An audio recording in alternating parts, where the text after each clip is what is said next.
ओम अस्मद्गुरुभ्यो नमः। हरि ओम श्रीशैलेशित्यादि प्रणतोऽस्मि नित्यं नीलानन्दस्तनिविरितकेचित्तमुद्बोध्य कृष्णं पारार्ध्यं स्वं श्रुतिशतस्य सिद्धमध्यावयन्ति स्वचेष्टायां सनिर्मुक्तं यावलादिकृत्यवन्ते गोदानस्य नम इदमिदं भूय एवास्तु भूयः।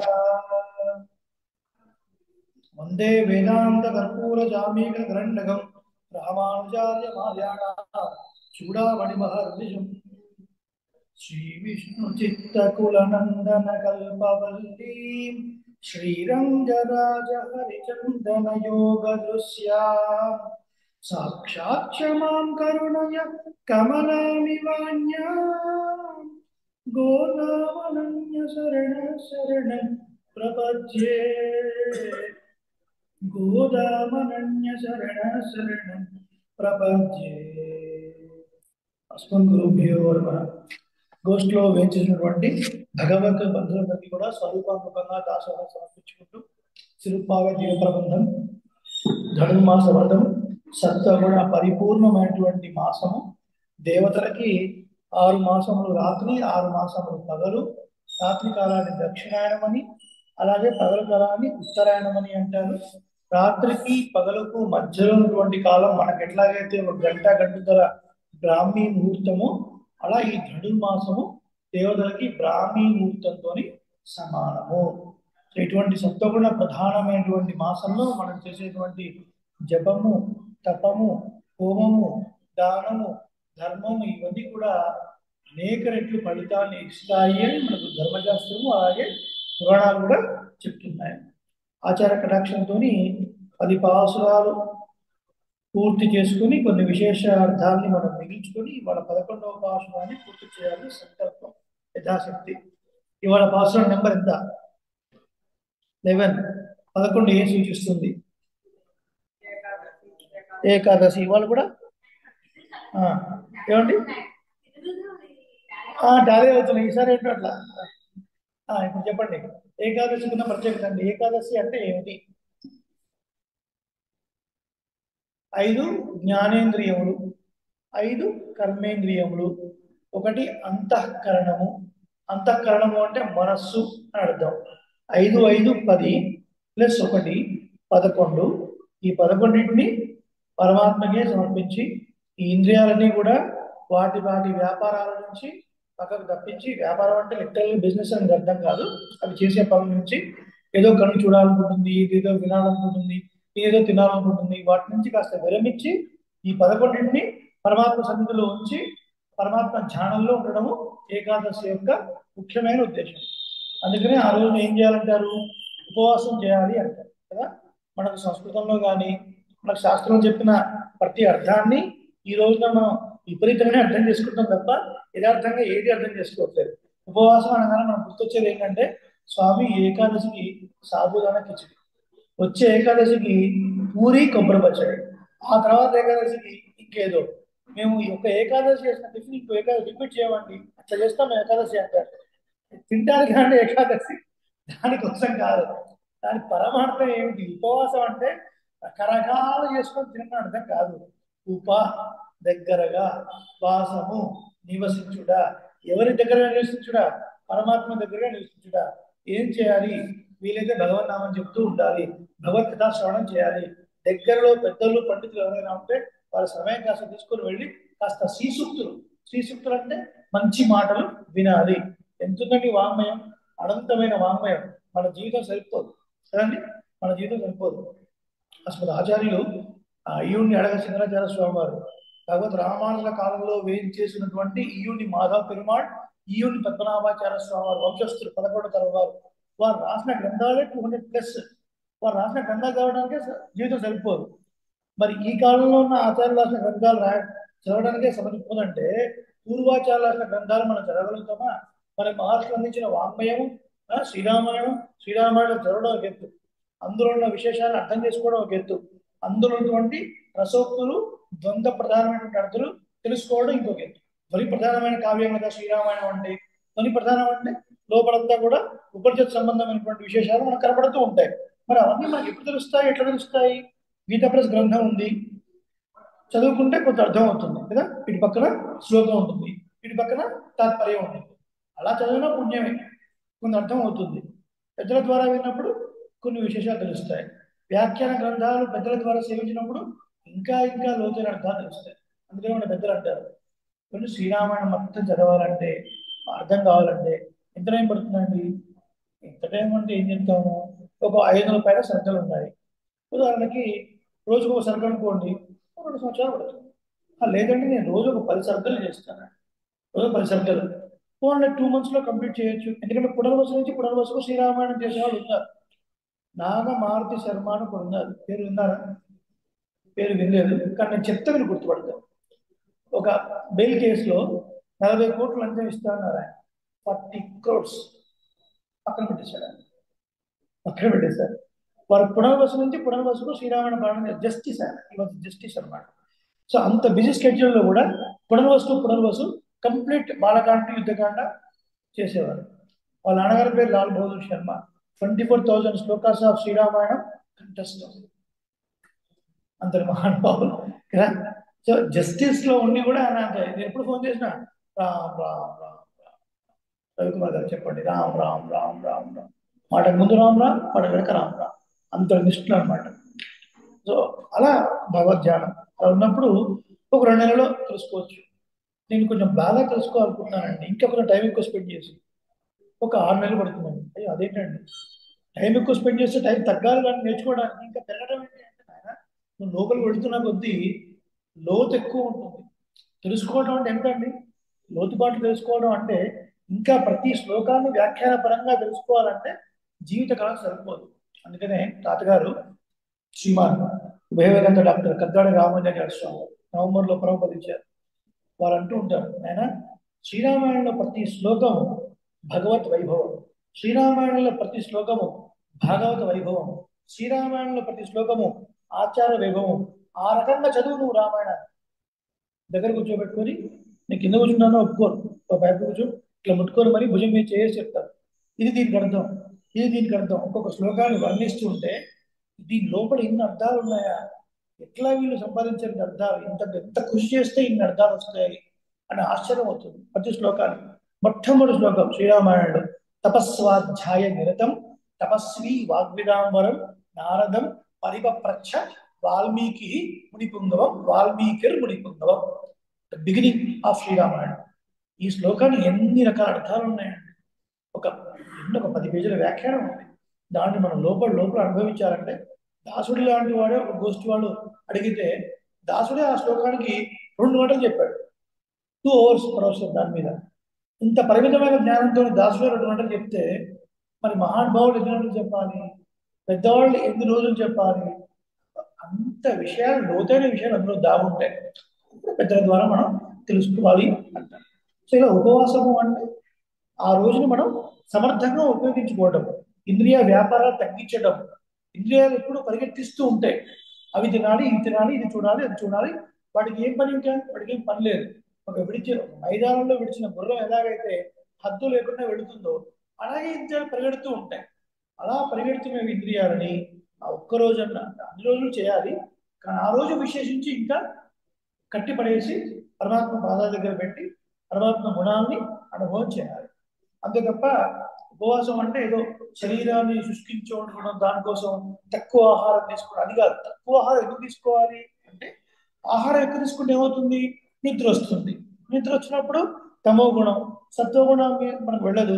సత్వగుణం ఉంటేనే పరమాత్మను ధ్యానించాలి, పరమాత్మ నామాన్ని సేవించాలి, ఆయన కీర్తిని 10 మంది ద్వారా మనం తెలుసుకోవాలి అనే ఆలోచన వస్తుంది. ఆ గుణం లేకపోతే రాదు. అందుకనే శరీరం నిలుపుకోవడానికి తగ్గట్టుగా భోజనం. అందుకనే పెద్దలు హిత మిత భోజనం అన్నారు. హితమిత భోజనం, ఏది శరీరానికి హితాన్ని చేకూరుస్తుందో హితమైన భోజనం, మితమైన భోజనం తీసుకోండి అన్నారు. ఏదైనా అంతే అండి, ఆహారమైనా ఏదైనా కెపాసిటీ గురించి ఎక్కువ తీసుకుంటే ఏదైనా అర్థాన్ని చేకూరుస్తుంది. కాబట్టి మితంగా తీసుకొని మితంగా తీసుకుంటే అన్నారు. సో ఇది పర్పస్ ఆఫ్ ఏకాదశి, ఇది ఉపవాసం అంటే ఇదన్నమాట. సో ఉపవాసం పేరుతోని టిక్కు టక్కు వేసుకుని ఆఫీసులకు వెళ్ళి టీవీలు చూసుకుంటూ ఆ పని చేసుకుంటూ ఈ పని చేసుకుంటూ నేను ఉపవాసం ఉంటున్నానంటే దానివల్ల ప్రయోజనం ఏం లేదు. ఒకవేళ మీరు ఆహారాన్ని తగ్గిస్తే మీ బాడీ కొంత ఉపయోగం ఉంటే ఉండొచ్చేమో, కానీ అది కాదు. ఇంకొక ప్రధానమైన విషయం మీరందరూ శ్రద్ధగా వినాలని ప్రార్థిస్తున్నారు దాసుడు. ఏంటంటే ఈ మధ్యకాలంలో చాలా చోట్ల టీవీల్లో కానీ బయట కానీ చాలా విపరీతంగా ప్రచారం జరుగుతుంది. ఎలాంటివి అంటే మన పూర్వీకులు అసలు దేవాలయ ప్రదక్షిణ కనిపెట్టారండి. ప్రదక్షిణ ఎంత గొప్పదంటే ఆ కాలంలో ప్రదక్షిణ చేసేవారు కాబట్టి మీకు బీపీలు లేవు, షుగర్ లేవు. ఈ కాలంలో ఎవరు ప్రదక్షిణ చేయడం పోవడం వల్ల బీపీలు, షుగర్లు వస్తున్నాయి అని మాట్లాడుతున్నారు. ఏమంటే దేవాలయ ప్రదక్షిణం చేయడం వల్ల శరీరానికి ఉపయోగం కలుగుతుందని మన మహర్షులు చెప్పారా ఈ మాటని? ఇదే మనం చెప్పుకోవాల్సింది. ప్రతి పని వెనకాల ఆగమ శాస్త్రం చెప్పినటువంటి విషయాలు చాలా ఉన్నాయి. ఆగమ శాస్త్రం ఏం చెప్పిందో దాన్ని ప్రధానంగా తీసుకోవాలి. ఇవన్నీ అనుషంగికమైన ప్రయోజనాలు, యాక్సిలరీ బెనిఫిట్స్, ఇవన్నీ కూడా. అలాగే ఉపవాసం ఉంటే టీ సెల్స్ పెరుగుతాయి, ఆ టీ సెల్స్ అనేది క్యాన్సర్ రాకుండా పోరాడుతుంది అని చెప్పి. ఇప్పుడు ఆ ప్రయోజనం చెప్పడం అనేది ప్రధానం కాదండి, అది ప్రధానం కాదు, అది అనుషంగిక ప్రయోజనం. దాన్ని ఎక్కువ ఫోకస్ చేయదు. కానీ ఇప్పుడు దురదృష్టం ఏంటంటే వాటిని ఎక్కువ ఫోకస్ చేస్తున్నారు. ఆగమ శాస్త్రం ఏం చెప్పింది? ప్రదక్షిణం. ప్రదక్షిణం చేస్తున్నంతసేపు పరమాత్మ మీకు ఏ సైడ్ లో ఉంటాడు? రైట్ సైడ్ లో ఉంటాడు. అవునా? దక్షిణం అంటే అదే కదా కదా. నీ ఐశ్వర్యం, నీ సంపద, నీ బలగం, ఇవన్నీ ఉండడం ఒక ఎత్తు. నీకు కుడివైపు పరమాత్మ ఉండడం ఒక ఎత్తు. మన పక్కన పరమాత్మ ఉంటే అవన్నీ ఉన్నా కూడా లేకపోయినా ఉంటుంది కదా. మన పక్కన పరమాత్మ లేకుండా ఎన్ని ఉన్నా సరే ఏ ఉపయోగం లేదు. చరిత్ర మనకు చెప్తుంది కదా, ఎంతో మంది రాజులు ఎన్నో శాపాల నుంచి తప్పించుకోగలిగారా? వాళ్ళకి సైన్యం లేదా? వాళ్ళకి డబ్బు లేదా? భాగవత మహాపురాణాన్ని వినేది ఎవరు? పరీక్షిత్ మహారాజు. ఒక ముని శాపానికి సరిగ్గా 7 రోజులు అంటే 7 రోజులు తక్షకుడు అనే సర్పం కాడు వల్ల మరణించాడా లేదా? తప్పించుకోగలిగాడా? సైన్యం లేదా? భూమండలం మొత్తం ఆయనదే కదా. 1,000,000 వైద్యులు కూడి వచ్చిన గాని మరణమయ్యేది వ్యాధి మాన్పలేరు. No matter how rich you are. వేల 100 మంది 1,000 మంది డాక్టర్స్ మన చుట్టూ ఉండొచ్చు కాక మరణమయ్యే సమయం వస్తే ఎవడు ఆపలేడు. క్లోజ్. కాబట్టి ఇది ముఖ్యం. కాబట్టి ప్రదక్షిణ చేయడం అంటే అర్థం ఏంటి? ఆగమ శాస్త్ర ప్రకారంగా లోపల గర్భగుడిలో జరిగేటువంటి పూజాధికాలు, వేదమంత్ర ఘోష, కాస్మిక్ ఎనర్జీ ఇక్కడ ఉంటుంది. మన చుట్టూ తిరగడం వల్ల ఆ ఎనర్జీ మనల్ని తాకి మన హృదయంలోకి వెళ్ళి మన కల్మషాలను తీసేసి మంచి బుద్ధి కలిగేలాగా మనల్ని ప్రేరేపిస్తుంది. అందుకు ప్రదక్షిణ చేయాలి. ఇది ప్రధానమైన ప్రయోజనం. బీపీ షుగర్ తగ్గడం కోసం అంటే ఏం చెప్పాలండి? ఉపవాసం చేయడం వల్ల ఏంటి? ఉపవాసం ఎందుకు చేయాలి? ఇది రహస్యం. ఎంతమంది తెలుసో తెలియదు. ఇది విన్న తర్వాత మీ అభిప్రాయం చెప్పండి. ఉపవాసం ఎందుకు చేయాలి అంటే తినడానికి, తాగడానికి, అనుభవించడానికి యోగ్యమైన వస్తువులు మన చుట్టూ ఎన్ని ఉన్నా కూడా మనం ఇంద్రియాల ద్వారా వాటిని నియంత్రించడం అంటే త్యాగం చేయడం నడుతుంది. ఎప్పుడైతే మనుషులు త్యాగం అలవాటు పడుతుందో అప్పుడు స్వార్థం తగ్గుతుంది. ఎప్పుడైతే స్వార్థం తగ్గుతుందో అప్పుడు కోరికలు తగ్గుతాయి. ఎప్పుడైతే కోరికలు తగ్గుతాయో అప్పుడు అన్యాయంగా, అక్రమంగా వాడిని వీడిని మోసం చేసి నేను బాగుపడాలి అన్న ఆలోచన తగ్గుతుంది. ఎంత గొప్ప విషయం ఉంది ఉపవాసంలో. ఎప్పుడన్నా విన్నారా ఈ లాజిక్, ఈ ఫిలాసఫీ? ఎప్పుడన్నా ఎంత గొప్ప ఫిలాసఫీ మన పెద్దలు కనిపెట్టింది కదా. దీన్ని పక్కన పెట్టి టీ సెల్స్ పెరుగుతాయి, పేషెంట్స్ పెరుగుతాయి, వాటి వల్ల ఉపయోగం ఏం లేదు. ఎంత పెరిగినా ఇప్పుడు మిమ్మల్ని అందరం తీసుకొని వెళ్ళి ఒక అద్దాల మెడలు ఏసీలో అలాగే వచ్చినా సరే ఒక 500 సంవత్సరాలు ఎవరన్నా జీవించగలుగుతారా? ఆల్టో కార్ ఉంది, తీసి పక్కన పెడద్దాం, వెహికల్ తీసుకొని పెడద్దాం, కంప్లీట్ బెంచ్. ఎక్కడి నుంచి ఏ సైడ్ నుంచి వెహికల్స్ వచ్చినా సరే అది డిటెక్ట్ చేసి యాక్సిడెంట్ కాకుండా మిమ్మల్ని కాపాడుతుంది. ఆ కారులో తిరుగుతున్నారు. ఒక 300 సంవత్సరాలు బతుకుతారా ఎవరన్నా? అవకాశం లేదు. అందుకే వ్యాస మహర్షి అన్నాడు, యత్ ప్రాతః సంస్కృతం చ అన్నం సాయం తచ్చ వినశ్యతి. పొద్దున వండిన అన్నం సాయంత్రానికి పాసిపోతుంది. అట్లాంటి అన్నాన్ని తిని దాని ద్వారా శరీరాన్ని పెంచుకున్న మానవుడు నేను శాశ్వతం శాశ్వతం అనుకొని ఎన్నో తప్పులు చేస్తున్నాడు, ఏమిటి ఆశ్చర్యం అని వ్యాస మహర్షి ఆశ్చర్యపోతాడు. అవునా కదా? వాస్తవం కదా? పొద్దున వండిన అన్నం సాయంత్రం పాసిపోతుందా లేదా?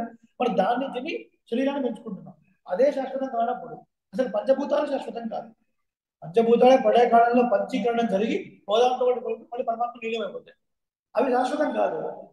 మరి ఈ పాసిపోయేటువంటి అన్నాన్ని తిని తిని మన శరీరాన్ని పెంచుకొని మనమేదో పర్మనెంట్ అనుకొని ఎదుటి వాళ్ళని మోసం చేసి ఎదుటి వాళ్ళ మనసును క్షేద పెట్టి మనమేదో బాగుందామని చూడటం ఎంత ఆశ్చర్యకరం ఇది. కాబట్టి ఏం చేయాలి ప్రతివాడు? భగవద్ ఆరాధన. భగవద్ ఆరాధన చేయాలి అంటే భగవంతుని మీద ప్రీతి కలగాలి. ప్రీతి కలగాలంటే జ్ఞానం ఉండాలి. అందుకనే మన సిద్ధాంతంలో భక్తి రూపాపన్న జ్ఞానము అంటారు కదా. భక్తి ఎట్లా ఉండాలి? భక్తి అంటే ఏంటి? భక్తిస్తూ ప్రీతి విశేష. భక్తి అంటే ప్రేమ అని అర్థం. ఆ ప్రేమ ఎందుకు కలుగుతుంది? మనం బయటికి వెళ్తున్నాం పని మీద, ఇంట్లో పిల్లవాడు ఉన్నాడు, ఫలానా వాళ్ళు వస్తారు, కాస్త రాగానే టీవీ చూసుకుంటూ కూర్చోకుండా లేచి వాళ్ళ దాసోహం సమర్పించి కాళ్ళకు నీళ్ళు ఇచ్చి ఇంట్లో తాగడానికి నీళ్ళు ఇచ్చి ఒక టీయో కాఫీయో ఇవ్వంటాం. మరి వాడు అడుగుతాడు, ఇంతకు వచ్చేవాళ్ళు ఎవరు అంటారు.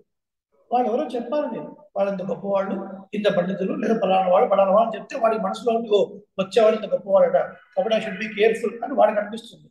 ఆ జ్ఞానం లేకపోతే ఆ పెద్దవాళ్ళు వచ్చినా కూడా వాడు కాళ్ళ మీద కాళ్ళు వేసుకుని రిమోట్ లో మార్చుకుంటూ కూర్చుంటాడు కదండి. కాబట్టి భగవంతుని మీద మనకు ప్రేమ కలగాలి, ప్రీతి కలగాలి అంటే జ్ఞానం ఉండాలి. జ్ఞానం కలగాలంటే ఆ భగవంతుడి గురించి చెప్పేది ఏంటో అది తెలుసుకోవాలి. మనం రామాలయంలో ఉంటాం, శ్రీరాముడి గురించి తెలుసుకోవాలి అంటే శ్రీరామాయణం చదవాలి, మనం చదవాలి, పెద్ద దగ్గర వినాలి. అప్పుడే మనకు శ్రీరాముడి మీద ఒక రకమైన ప్రీతి ఏర్పడుతుంది. అదే మనకు పాసులలో మాయనే మన వడమదురైన దాంట్లో తూయోమాయ వందునా తూమరడు తూవిత్తొడదు వాయునార్ పాడి మనత్తినా శృతిక. ఒక పుష్పాన్ని విసిరి అంటుంది అంటాడు. పుష్పాన్ని విసురుతామా మనం? పుష్పాన్ని సమర్పిస్తాం. కానీ ఎందుకు ఇలా చెప్పింది గోదాదేవి? ముందు మనసులో అనుకోవాలి, తర్వాత బయటికి నమస్కారం అని చెప్పాలి, ఆ తర్వాత కర్మ చేయాలి. మనస వాచ కర్మని. కానీ గోదాదేవి ఎలా చెప్పింది? ముందు కర్మ చెప్పి, తర్వాత వాచ చెప్పి, తర్వాత మనత్తినా శృతిక అని చెప్పింది. అంటే ఏంటి? భగవంతుడు చూడగానే ఆయన యొక్క అనంతమైన కళ్యాణ గుణములు మనలో ఒక్కసారి ప్రకాశించి ఆయన మీద ప్రీతి ఏర్పడి ఆయన్ని చేరుకొని పుష్పం సమర్పించేదాకా కూడా వెయిట్ చేయలేకుండా పుష్పాన్ని విసిరి అంత భక్తి, అంత ప్రీతి అని అర్థం. ఆ స్థాయి మనకు ఎప్పుడు కలగాలి? ఆ స్థాయి నిజంగా మనకు కలిగినప్పుడు మనం చేసే ప్రతి పండగ వెనుక ఉన్నటువంటి ఆంతర్యం ఏమిటి, మనం చేసే ప్రతి కర్మ వెనుక ఉన్నటువంటి ఆంతర్యం ఏమిటి, ఇవన్నీ మనం తెలుసుకోగలుగుతాం. అందుకనే దేవాలయాల్లో రెండు తప్పకుండా జరగాలి. ఏమిటవి? ఉత్సవాలు, జ్ఞాన యజ్ఞాలు. ఉత్సవం అంటే పండగ, పండగ తెలుగు పదం. ఉత్సవం, ఉత్ పరమాత్మ పేరు, సవం అంటే యజ్ఞం, యజ్ఞం అంటే యజ దేవ పూజాయ, భగవత్ ఆరాధన అర్థం. భగవంతుడు జరిగే ఉత్సవాలు ప్రతిదీ కూడా అందరం కలిసి ఉత్సాహంగా ఆనందంగా జరుపుకోవాలి. అలాగే దేవాలయంలో ప్రతిరోజు కనీసం ప్రతి శనివారం అయినా జ్ఞాన యజ్ఞం. ఎవరైనా ఒక పెద్దలు కూర్చొని శ్రీరామాయణం తీసుకుంటారు, బాలకాండ మొట్టమొదటి సబ్జెక్ట్ నుంచి ప్రతి శనివారం ఒక 45 minutes ఆర్ 1 hour ప్రాజెక్ట్ మెల్లిమెల్లిగా చేయాలి. ఇవాళ ఒక డిస్కషన్ వచ్చింది, అంటే ఇలాంటి సందర్భాల్లో మనం చెప్పడం ఔచిత్యం కాబట్టి చెప్తున్నాడు దాసు. మా మిత్రుడు ఒకడు ఉన్నాడు Marathi, he is almost 46 years old. ఇంతవరకు తిరుమల చూడలేదు. ఎందుకో ఒక రోజు తెల్లవారుజామున ఆయనకి ఎవరో తలుపు కొట్టినట్టు కలొచ్చింది. తలుపు తీయగానే ఒక ముగ్గురు స్వాములు ఇలా ఊర్ధ్వ బృందాలు ధరించి ఉన్నారు, కొన్ని పుష్పాలను చేతిలో పెట్టేసి వెళ్ళిపోయారు. ఎందుకో సెన్స్ అయింది ఆయనకి, మరి వెంకటేశ్వర స్వామిని చూడాలనుకున్నాడేమో. బుక్ చేయగానే టికెట్ బుక్ అయిపోయింది. నా దగ్గరకు వచ్చాడు, ఇలా వెళుతున్నాను, ఇంతవరకు ఎప్పుడు వెళ్ళలేదు అంటే ఆశ్చర్యపోయారు. 46 ఏళ్ల వయసులో ఇద్దరు తిరుమల వెళ్ళలేదా? కలియుగ వైకుంఠం ఫస్ట్ టైం వెళ్తున్నా అన్నాడు. ఏమేమి చూడాలి ఏంటో చెప్పాను. శ్రీనివాస మంగాపురంలో తెలిసిన వాళ్ళు ఉన్నారు, రిఫరెన్స్ ఇచ్చాను. బాగా జరిగింది దర్శనం ఆయనకి. అతను ఒక మరాఠీ అతను ఒక మాట చెప్పాడండి, ఈ దర్శనానికి వెళ్ళేటప్పుడు మధ్య మధ్యలో కాంప్లెక్స్ లో కూర్చోబెడతారు కదా, ఈ గ్యాప్ ఉండడం కోసం. కూర్చోబెట్టిన తర్వాత మధ్య మధ్యలో ఈ రూమ్ ఖాళీ అయిన తర్వాత ఈ రూమ్ అక్కడ కూర్చున్న భక్తులు ఎట్లా ఉండాలండి? అక్కడ టీవీలు ఏర్పాటు చేశారు కదా, ఆ టీవీలో వచ్చే ఏది వినరు, వీళ్ళు ముచ్చట్లే. కనీసం భగవన్నామం చెప్పాలి. కలియుగ వైకుంఠం కదా తిరుమల, కలియుగ వైకుంఠం ఎంతో మంది దేవతలు పొద్దున వచ్చి సుప్రభాతం పాడతారు ఆయనకి. ఆ, తిరుమలలో ఈ టైంలో సుప్రభాతం ఉండదు. ఈ ధనుర్మాసం అంతా కూడా శ్రీ ఆండాళ్ తిరుప్పాల్ ప్రబంధ సేవాకాలం జరుగుతుంది. అది ఆండాళ్ ప్రబంధం కదా. సుప్రభాతమే లేదు, కౌశల్య సుప్రభాతం లేదు, తిరుప్పావే ఉంటుంది. అటువంటి కలియుగ వైకుంఠం ఎందరో మహర్షులు కీర్తించారు. వేదాలు వెంకటాచల మహత్యం ఇప్పటికీ పలుసార్లు దేవాలయాల ప్రస్తుతం చెప్పాడు దాసుడు. వెంకటాచల మహోత్సవం నుంచి 2 గంటల పాటు ఇతిహాసంలో ఎలా ఉంది, వేదంలో ఎలా ఉంది, పురాణంలో ఎలా ఉంది, దివ్య ప్రబంధంలో ఎలా ఉంది, అది తెలిస్తే పరమాత్మ 7 కొండల మీద పరమాత్మ కాదు, 7 కొండలే సాక్షాత్ పరమాత్మ అన్న భావన మీకు కలిగి దేవాలయ ఫస్ట్ శాస్త్రం కొండకే మీరు సమర్పిస్తారు. అందుకనే వేదాంత దేశకులు ప్రపంచేతం గిరిం ప్రాయ శ్రీనివాసానుకంపయా ఇక్షుసారస్రవత్యేవ యద్మూర్త్యా శంకరాగీతం. ఓ స్వామి శ్రీనివాస, ఈ కరుణ పొంగి పొంగి పొంగి అలా 7 కొండల రూపంలో వెళ్ళి గట్టిగా గడ్డగట్టేసి ఒక కలకట్టలాగా ఉన్నాయా. అవి జడ పదార్థమైనటువంటి కొండల్లాగా నాకు కనపడడం లేదు. కొండ అంటే ఏంటండి? కదలనిది. అద్రి అచలం అంటే కొండ కదలనిది అని అర్థం. నాకు అచిత్ పదార్థంలా కనబడడం లేదు. అది ఎలా కనబడుతుందంటే నీ కరుణ పొంగి పొంగి పొంగి గడ్డగడితే ఎలా ఉందో అలా ఉంది. చెరుకు రసం పొంగి పొంగి గడ్డగట్టి కనకండేది ఎట్లా ఉంటుందో అలా నీ కరుణ రసం ఏడు కొండలా కనబడుతుంది స్వామి, ప్రపంచేశ్వరుని వేడుతున్నాను. అది ఈ జ్ఞానం ఎంతమంది ఉంది. ఇంకా చెప్పులు వేసుకుని పైకి నడవటం. అంతకన్నా ఘోరం మాడ వీధుల్లో నడుగుతూ ఉంటే ఆ సేవ చేసేవాళ్ళు గోవింద చెప్పులు తీయండి, గోవింద గోవింద చెప్పులు తీయండి అని వాళ్ళతో చెప్పించుకొని చెప్పులు పక్కన పెడుతున్నాం. ఇది ఆ జ్ఞానం అంటే ఇట్లా ఉండాలి అని చెప్తున్నాడు. ఆ కాంప్లెక్స్ రూమ్ లో కూర్చొని అంత ముచ్చట్టు కనీసం భగవన్నామం చెప్పేవాళ్ళు అది అన్నాడు అనమాట. స్వామి మీలాంటి వాళ్ళు ఎవరైనా పండితులు ఎంతోమంది ఉంటారు కదా పెద్దవాళ్ళని ప్రతి రూమ్ లో కూర్చోబెట్టి లెట్ దెమ్ ఎంగేజ్, కొన్ని శ్లోకాలు చెప్పి వాళ్ళతో నడిపించి దాని అర్థం చెప్పి అలా కూర్చుంటే వాళ్ళందరూ ఎంగేజ్ అవుతారు కదా. ఈ మాటలు మాట్లాడుకోవటాలు ఈ జోకులు వేసుకోవటాలు దేనికంటే మనం వెళ్ళింది తిరుమలకు వెళ్ళింది. తిరుమల వెళ్ళింది దేనికి? తిరుమలను సేవించడం కోసం. మరి ఆ సేవించేటప్పుడు ఆ వెళుతున్నంతసేపు గోవిందనామాన్ని అనుభవించాలి. ఆ గోవిందనామం అర్థం ఏంటి, ఈ కొండ గొప్పతనం ఏంటి, 10 మంది పండితులు కూర్చొని చెప్తే ఎంత బాగుంటుంది అని. నిజంగా ఇట్స్ వ్యాలిడ్ సజెషన్ ఆయన ఇచ్చింది. డెఫినెట్గా ఇంప్లిమెంట్ చేస్తారండి. ఎందుకంటే ప్రకారం గారు ఉన్నారు, దాసుడికి ఎంతో అంతో పరిచయం, ఒక మాట విన్నపం చేద్దాం. అది అవుతుంది అవ్వదు ఇట్స్ డిఫరెంట్ కేసు, చెప్పడం మన బాధ్యత. ఇది నీకు ఒక అప్లికేషన్ పెట్టుకుందాం. మరాఠీ వాడైనప్పటికీ కూడా మన ప్రాంతం వాడు కానప్పటికీ కూడా చూసి ఒక సలహా ఇచ్చేయడం అంటే అది నిజంగా వ్యాలిడ్. కాబట్టి ఏం చేసినా జ్ఞాత్వా కుర్వీన కర్మని అది తెలుసుకొని మనం చేయాలి. పదోపాసనంలో ఏం చెప్పారు? గోపికలందరూ వచ్చారు, రాగానే నోత్తూచి వరకు పూగిన మన మేమంతా నోము నోచి పరమాత్మను పొందాల్సి ఉండగా నువ్వు ఆల్రెడీ నోము కంప్లీట్ అయిపోయి పరమాత్మ అనుభవిస్తున్నావే అని అన్నారు. లోపల గోపికల్ని పరమాత్మ అనుభవిస్తున్నాడని నీకు ఎలా తెలుస్తుంది అంటే ఆహాహా ఏం చెప్తావు నువ్వు మాటలు. నాత్త తుడాయబడి నారాయణ మూర్తి కదా. ఆ పరమాత్మ కిరీటాన్ని అనుకరించినటువంటి తులసి ఉండే ఆ తులసి పరిమళం ఇంత చక్కగా బయటకు వస్తూ ఉంటే ఇంకా ఆయన మనం చెప్తాము అయ్యో ఇప్పుడు కాదు కృష్ణ పరమాత్మ ఇక్కడ లేడు, ఇప్పుడు కొంతకాలం క్రితం వచ్చి వెళ్ళాడు, ఆ వాసన ఇప్పటిదాకా ఉంది అని చెప్తుంది. ఆ వాసన ఇప్పటిదాకా ఉంటుందా అంటే రంగనాథుడి చరిత్ర మనం తెలుసుకోవాలి కదా. శ్రీరంగంలో వేయించేసినటువంటి మూలమూర్తికి శ్రీరంగనాథుడు అని పేరు. ఆదిశేష ఈయన పడుకొని ఉంటారు. అక్కడ ఉన్న ఉత్సవమూర్తికి అழగియ మణవాళన్ అని పేరు. ఏం పేరు? అழగియ అழగియ మణవాళన్, అందమైన అల్లుడు అని పేరు. ఈ పేరు ఏంటండి? ఆ పేరు అది అందమైన అల్లుడు. ఎంతగా పేరు వచ్చింది? గోదాదేవి రంగనాథుని వివాహం ఆడింది. గోదాదేవి తండ్రి ఎవరు? పెరియాడు వారు విష్ణు చిత్తులు. మరి తన కూతురు రంగనాథుడు వివాహం ఆడితే రంగనాథుడు పెరియాడు వారికి ఏమవుతారు? అల్లుడు అవుతారు కదా. అందుకనే పెరియాడు వారి తన ఏముంటుంది? గురుముఖమనధిక్య ప్రాహ వేదానశేషాన్ నరపతి పరిక్లిప్తం దుర్గమాదాతు కామ ససురమవరవంద్యం రంగనాథస్య సాక్షాత్ ద్విజకుల తిలకం తం విష్ణు చిత్తం నమామి. ససురం అమరవంద్యం రంగనాథస్య సాక్షాత్, దేవతలందరూ వచ్చి నమస్కారం చేసేటువంటి సాక్షాత్ రంగనాథుడికే మామగారు అయినటువంటి పెరియాడు వారు నమస్కరిస్తున్నారు కదా. కాబట్టి పెరియాడు వారు అల్లుడు అందమైన వాడు, అడిగే మనవాడు అని పేరు. ఇక్కడి నుంచి దాదాపు ఒక 1000 సంవత్సరాల క్రితం సుమారుగా అనుకోండి, ఒక 500 సంవత్సరాల క్రితం అనుకోండి, తురుష్కుల దండయాత్రలో అనేక విలువైనటువంటి దేవాలయ సొత్తు, ఉత్సవ విగ్రహాలు, అలాగే ఆభరణాలు అన్నీ కొల్లగొట్టబడ్డాయి. ఈ విషయం మీకు కూడా తెలుసు, చరిత్ర మీకు చెప్తుంది కదా. ముస్లిం ఇన్వేజన్ అంటారు. అలా జరిగినప్పుడు ఎన్నో విగ్రహాలు కొల్లగొట్టబడ్డాయి. ఆ సమయంలో పిళ్ళలోకాచార స్వామి వారు మహానుభావులు, శతాధిక వృద్ధులు, 100 సంవత్సరాలు పైబడ్డవారు. వారు ఆ సమయంలో శ్రీరంగంలో ఉండి వెంటనే వాళ్ళ శిష్యులకు ఆదేశించి మీరు రంగనాథునికి ఎదురుగా ఒక గోడ కట్టండి అన్నారు. రంగనాథునికి ఎదురుగా ఒక గోడ కట్టండి అన్నారు. వచ్చిన వాళ్ళు చూసి దాన్ని కొడగొడదామంటే విగ్రహం లేదు కదా, గోడ ఉందనుకో వెళ్ళిపోతారు. మన ఉత్సవ విగ్రహాలు ఉన్నాయి కదా, మన సంప్రదాయంలో ఉత్సవ విగ్రహాలు చాలా చాలా ముఖ్యం కదండి. వాటిని అదేదో మనుషులు తయారు చేసిన విగ్రహాలు కాదు, బ్రహ్మకాలం నుంచి వస్తున్నది మా ఈ పెద్దవాళ్ళు వాటిని తీసుకొని ఒక నలుగురు శిష్యులతోని వెళుతున్నారు అడవి మార్గం గుండా. మధ్యలో దాడిదోపిడి దొంగలు వచ్చి ఆభరణాన్ని లాక్కొని వెళ్ళే సమయంలో ఒక్కసారి ఈ పెద్దవాళ్ళు చూశారు. చూడగానే వాడి కళ్ళలో కరుణ చూసి ఆ దొంగల మనసు మారిపోయి క్షమించండి అని దాసోహం సమర్పించి వాళ్ళు ఏవైతే దోచుకున్నారో వాటన్నింటినీ మళ్ళీ వారికి అప్పచెప్పి వెళ్ళారు. అంత పెద్దవారు ఆ విగ్రహాన్ని కాపాడడం కోసం కేరళ ప్రాంతంలో అలా వెళుతూ ఉంటే ఒక చోట కొండ చీరలు జారి వారు కింద పడ్డారు. కింద పడుతున్నప్పుడు ఆ విగ్రహాన్ని ఇలా పట్టుకొని పడ్డారు.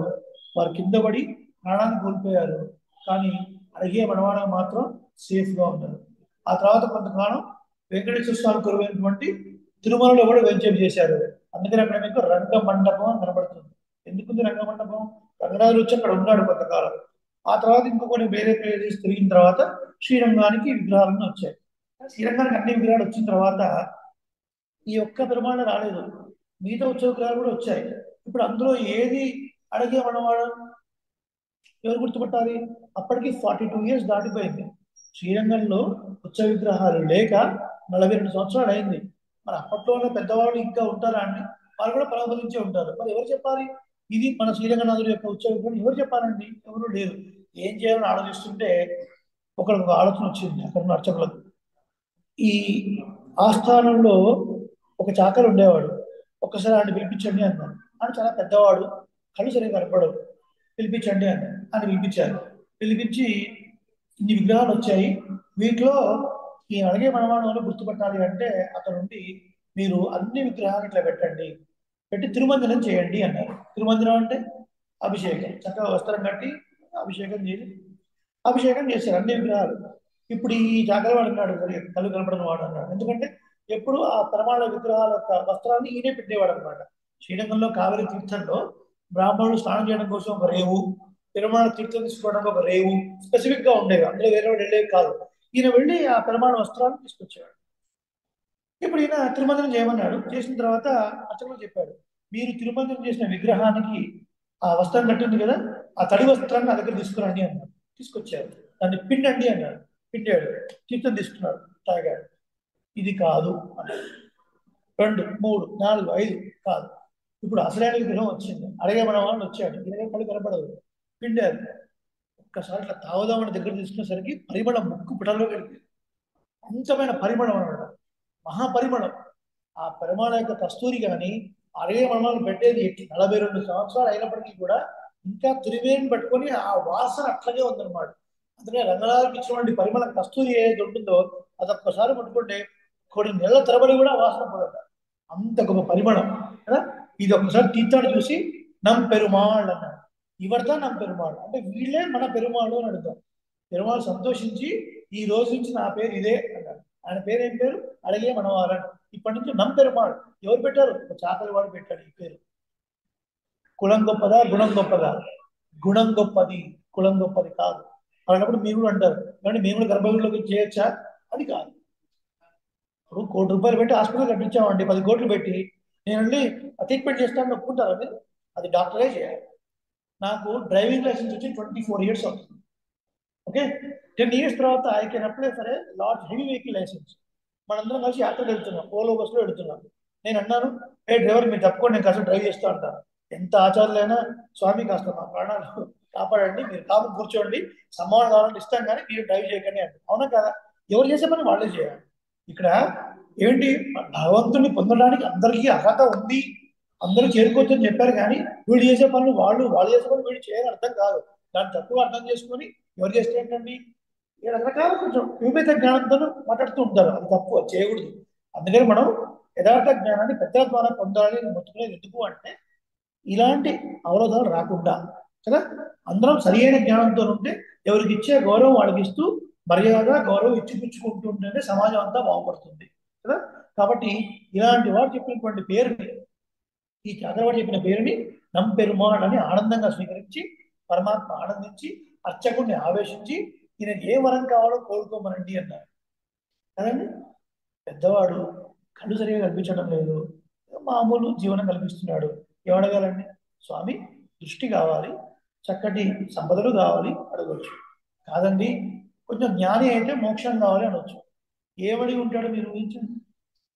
ఏమడిగాడంటే, స్వామి ద్వాపర యుగంలో మీరు బలరామకృష్ణుడిగా ఆ మధుర నగరంలోకి వెళ్ళినప్పుడు మా చాకలివాడు ఒకసారి పట్టు వస్త్రాలు తీసుకుని వెళుతుంటే కృష్ణుడు నుండి ఈ వస్త్రాలు బాగున్నాయే అంటే, ఏ మా రాజుగారి అయ్యేవి, మీ గొల్లపిల్లలు మీకెందుకు పోడు అని అన్నాడు.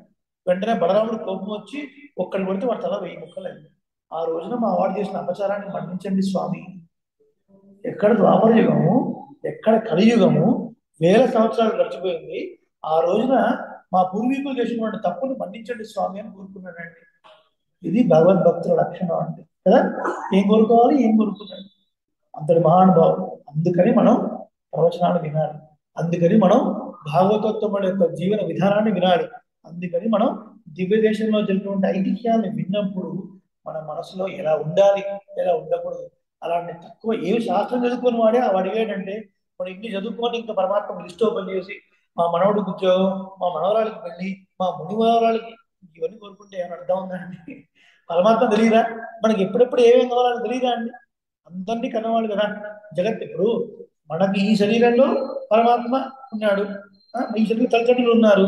కానీ ప్రతి జన్మలో ఏ జన్మలకి ఆ తల్లిదండ్రులు ఆ శ్రీమన్నారాయణ లక్ష్మీదేవి కదా. ఆ జ్ఞానం మనకు ఉన్నప్పుడు ఏది కావాలో వాడే ఇస్తాడు. ఇంతకీ మనం ఈ చరిత్ర ఎందుకు చెప్పుకున్నాం అంటే 42 సంవత్సరాల తర్వాత కూడా ఆ క్లాత్ ఒక్కసారి పిండికి వచ్చిన పరిమళం ఉంది కదా. మరి ఆ ఉత్సవ విగ్రహానికి అంత ఉంటే సాక్షాత్ శ్రీమన్నారాయణ కృష్ణుడిగా నడయాడినప్పుడు నా అంత తొడాయకుడి నారాయణ కొడుకు ఆయన ఎప్పుడో 1 మంత్ క్రితమో 2 మంత్స్ క్రితం వచ్చి పోయినప్పటికీ కూడా ఆ పరిమళం ఆ ప్రదేశం నుంచి పోలేదు. కాబట్టి ఈ గోపికలు ఆ ఈ స్పంద వస్తుంది అంటే కృష్ణుడు లోపల ఉండే ఉన్నాడు. మేము వ్రతం చేసి పొందాల్సినటువంటి ఫలాన్ని నువ్వు వ్రతం చేయకుండానే పొందావే అని దిప్పుడు వస్తున్నారు.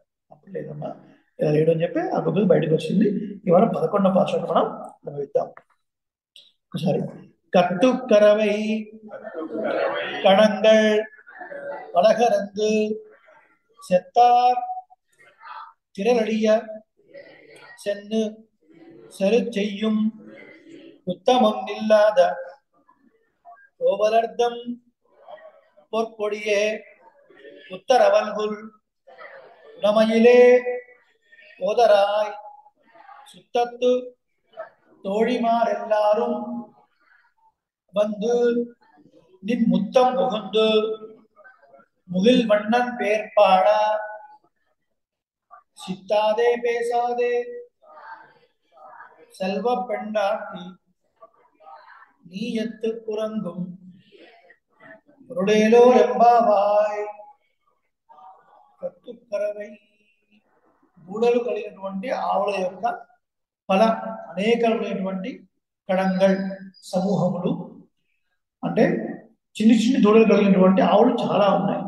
ఎన్ని ఉన్నాయి? అనేక సమూహములు ఉన్నాయి, గుంపులు గుంపులుగా ఉన్నాయి. ఒక గుంపులో ఎన్ని ఆవులు ఉన్నాయో తెలియదు, అనేకములు అని చెప్పారు.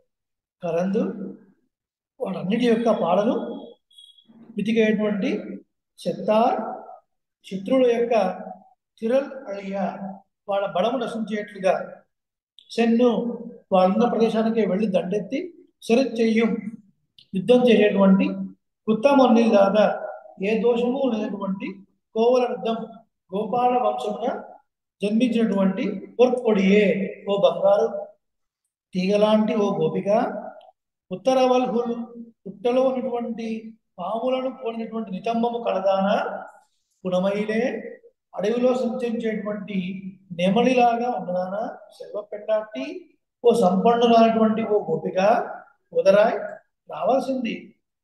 సుత్తం ఎల్లారు అంటే బంధువులందరూ కూడా, తోడిమార్ చలికత్తలందరూ స్నేహితులందరూ కూడా బంధు వచ్చి నిన్ ముత్తం ముందు నీ వాకడేందు నిల్చొని ప్రవేశించి ముగిల్ వర్ణం ఆ మేఘవర్ణుణ్ణి అంటే శ్రీకృష్ణుణ్ణి పేర్పాడ ఆ నామాన్ని కీర్తిస్తూ ఉండగా నీవు చిత్తాదే పేసాదే కదలకుండా మాట్లాడకుండా ఉన్నావే సెల్వ పెట్టినట్టు ఓ సంపదలలో ఓ గోపిక నీ ఎత్తుపురంగు నీ ఏ ప్రయోజనాన్ని ఆశించి ఇలా నిద్రిస్తున్నావు?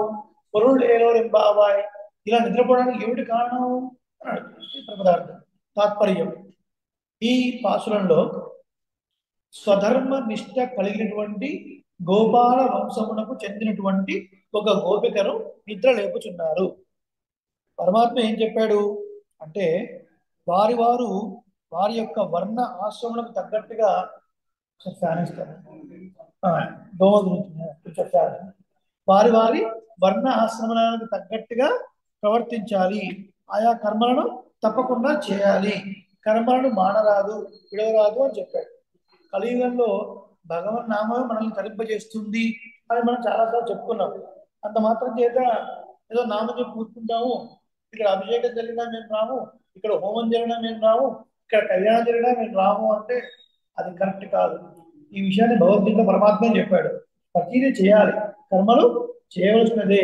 కర్మలు చేయడం ద్వారా మనకు జ్ఞానం పెరుగుతుంది. ఆ జ్ఞానమే భక్తిగా పరిణమిస్తుంది. కర్మలు చేయాల్సిందే. కాకపోతే ఒకటే కండిషన్, ఫలాభిసంగరహితంగా చేయాలి. అంటే ఏంటి? ఒక మూడింటిని త్యాగం చేయాలి అన్నారు. ఏంటి ఆ మూడు? మనం ఉంటున్న ఇల్లు, మన బంగారం, మన సంపద, ఇవేం త్యాగం చేయాలి. వీటి గురించి ఏం చెప్పాలి, కంగారు పడవచ్చు. ఏమిటి ఆ మూడు అంటే, ఒకటి కర్తృత్వ త్యాగం. చెప్పండి. కర్తృత్వ త్యాగము, మమతా త్యాగము, ఫల త్యాగము. ఏమిటి ఇది అంటే, కర్తృత్వము, నేను చేస్తున్నాను అన్న భావన తీసేయండి. మమతా త్యాగము, ఇది నాకు సంబంధించిన యజ్ఞం, ఇది నాకు సంబంధించిన పూజ, ఇది మా వాళ్ళకి సంబంధించింది, ఆ బుద్ధి తీసేసేయండి. దీనివల్ల ఏదో ఫలం నాకు తప్పక వస్తుంది అన్న ఆలోచన తీసేయండి. ప్రతి కర్మకు ఫలం ఉంటుంది ఉంటుంది ఉంటుంది. దీని నుంచే న్యూటన్ కూడా, న్యూటన్ థర్డ్ లా, చర్యకు ప్రతి చర్య.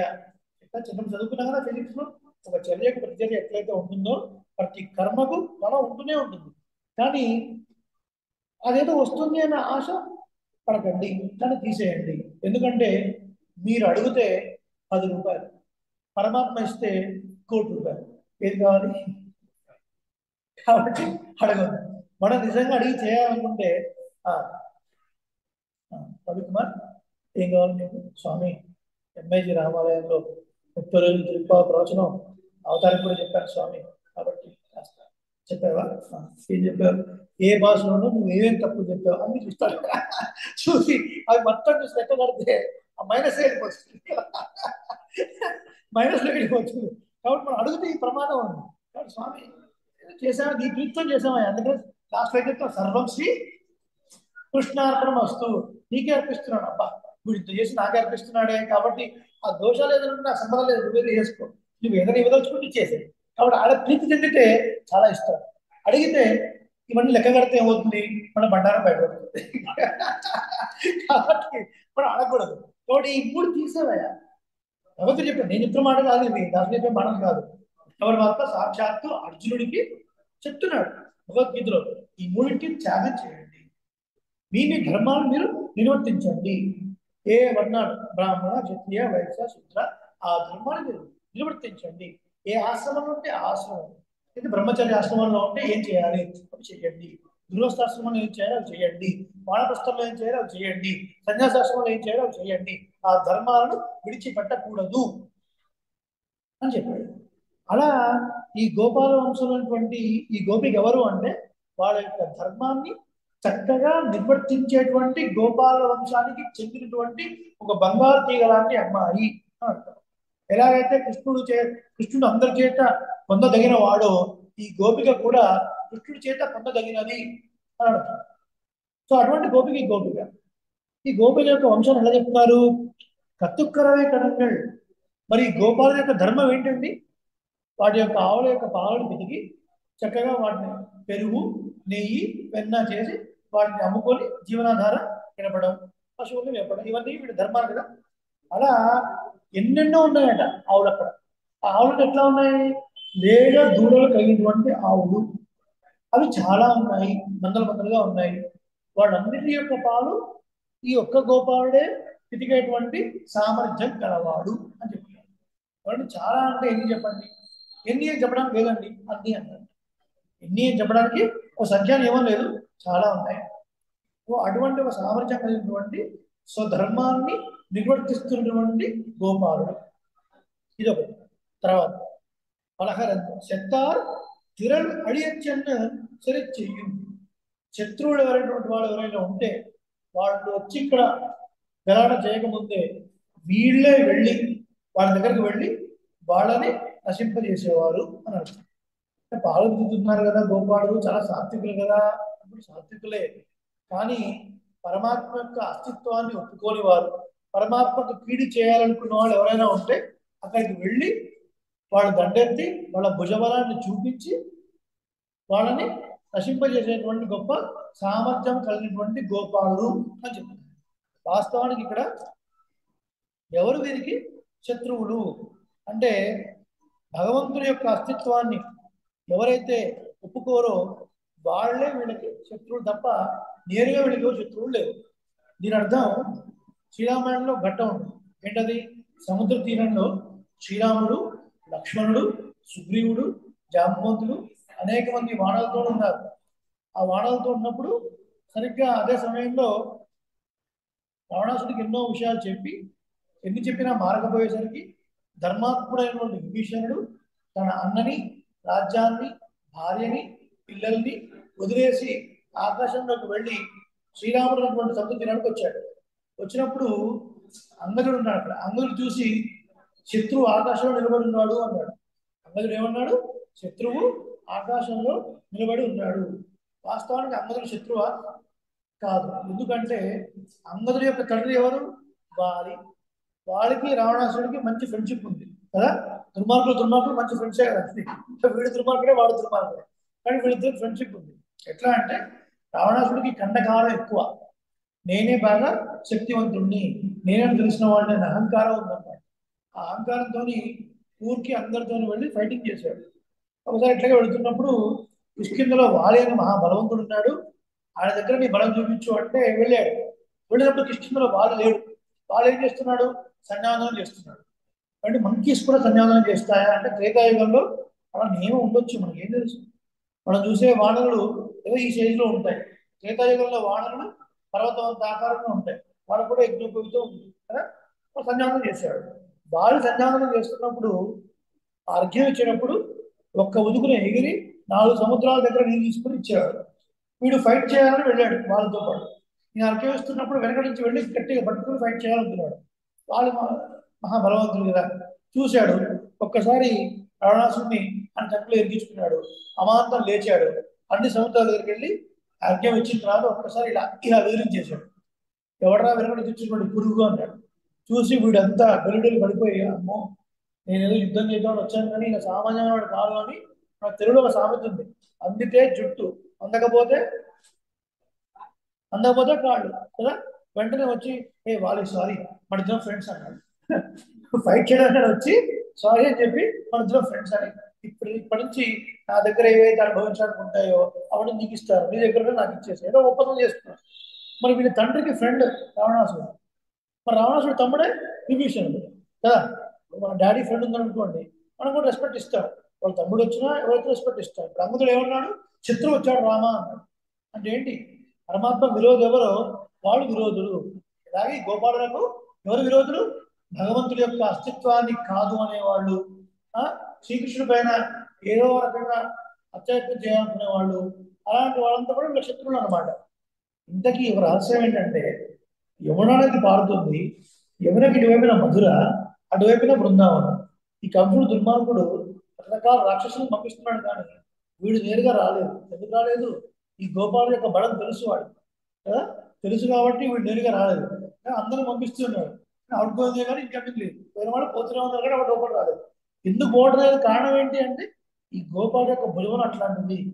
అటువంటి స్వధర్మాన్ని నిర్వర్తించేటువంటి సంపద కలిగినటువంటి గోపిక. కావా 2 ఆవులు అండి, ఎన్నో ఆవుల సమూహాలు అని చెప్పారు. అటువంటి సమూహాలటువంటి ఆవుల యొక్క పాలకుడికి తమ యొక్క ధర్మాన్ని గుర్తించేటువంటి గోపాలులు కుత్తమొన్నిల్లాగా కోవలంటం కొరపడియే. ఏ దోషము లేనటువంటి గోపాల వంశంలో జన్మించినటువంటి బంగారు తీగ. ఏ దోషము అంటే ఈ వీళ్ళు ధన్యతలు వచ్చినప్పుడు ఎవరితో అయినా యుద్ధం చేయాలనుకున్నప్పుడు ఈ గోపాలులు చేతిలో ఆయుధం లేకపోతే వాళ్ళపైన యుద్ధం చేయరు. ఎవరైనా పారిపోతుంటే వాళ్ళపైన యుద్ధం చేయరు. అలాంటి ఏ దోషము లేనటువంటి గోపాల వంశంలో జన్మించినటువంటి బంగారు తీగ. తీగ అంటే ఏంటి? క్రీపర్ అని అర్థం కదా. క్రీపర్ అనేది ఏదో ఒక స్తంభం, కర్ర ఏదో ఒకటి ఉంటేనే ఆలంబనం చేసుకుని పెరుగుతుంది, అది లేకపోతే పెరగదు.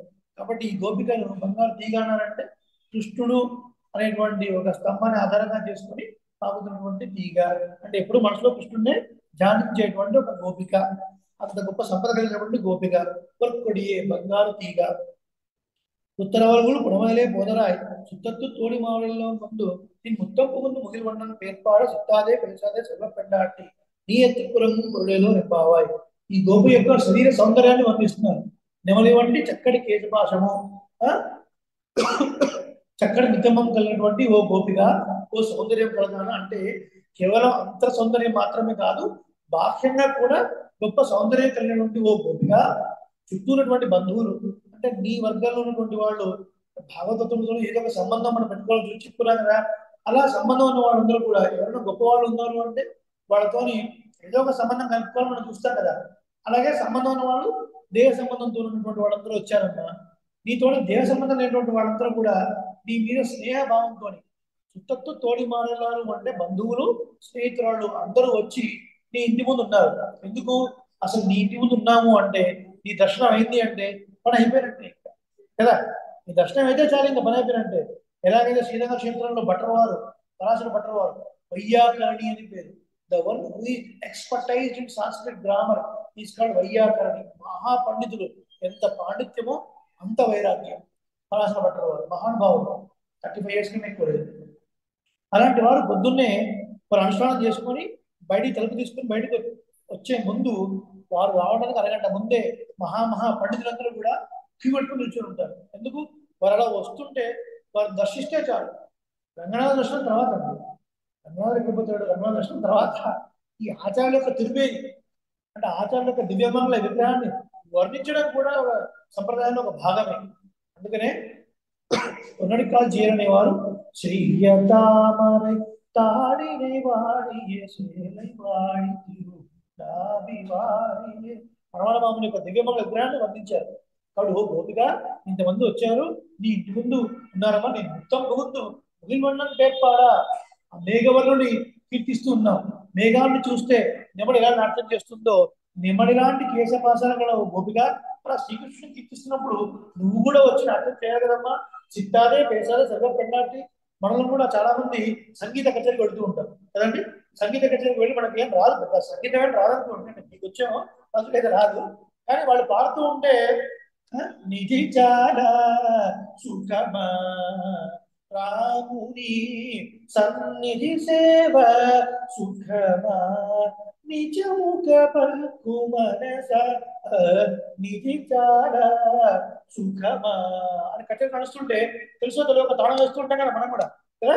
కాబట్టి ఆ రాగం వింటుంటే తాళం వేస్తున్నప్పుడు మరి ఆ శ్రీమన్నారాయణ యొక్క నామాన్ని, కృష్ణుడి నామాన్ని మేము కీర్తిస్తూ ఉంటే ఉడకగా పడకగా ఉన్నావేంటమ్మా, బయటికి రావాలి గోపిగా అని ప్రార్థిస్తున్నాను. ఈ భాషలో ఉన్నటువంటి కొన్ని విశేషాన్ని రేపటి రోజున సేవించి 12వ భాషలో పెడతారు. శ్రీమత్యై విష్ణు చిత్తార్య మనోనందన హేతవే నందనందన సుందర్యై గోదాయ నిత్యమంగళం వేద వేదాంత వేద్యాయ మేఘశ్యామలమూర్తయే పుంసాం మోహన రూపాయ పుణ్యశ్లోకాయ మంగళం. ஆண்டாள் துங்கிய திருவடிகளே சரணம். ஆழ்வார் பெருமான் ஆர்த்தி திருவடிகளே சரணம். ஸ்வஸ்தி. அநேக மங்கள சரணம். ஸ்ரீமதே